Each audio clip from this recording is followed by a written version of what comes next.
Welcome to our channel. Today we how to withdraw from Thinkific and manage SEO page settings, quick tutorial step by step clearly. To begin withdrawing your earnings from Thinkific, log in to your Thinkific account. On the dashboard, locate the Earnings tab. Click on this tab to view your available funds. Next, find the Withdraw button. Click on this button to initiate the withdrawal process. You will be prompted to select your preferred payment method.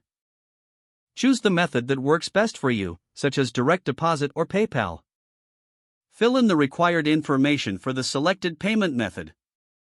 After entering your details, confirm the withdrawal amount.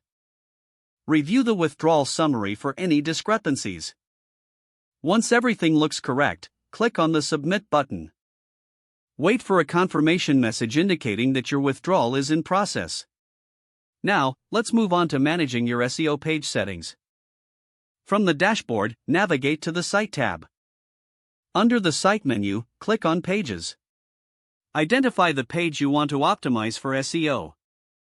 Click on the Edit button next to that specific page. Scroll down to the SEO section of the page settings. Here, you can enter an SEO title that reflects your page content. Next, fill in the meta description field with a concise summary. This description should include relevant keywords for better visibility.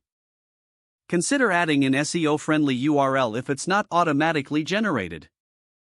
After entering the necessary SEO details, scroll down and click Save. Continue to optimize your other pages by repeating these steps. This concludes your quick tutorial on withdrawing from Thinkific and managing SEO page settings. If the page does not load, refresh the browser or try again in a private or incognito window. Make sure you are using the correct email address, then retype it carefully to avoid small typos. If your password is not accepted, use the reset option and create a new strong password you can remember. Check your spam folder for verification or security emails, then complete any requested confirmation steps. Enable two-factor authentication if available to improve account security and reduce unauthorized access risk. Don't forget to like this video and subscribe to our channel for more step-by-step tech guides.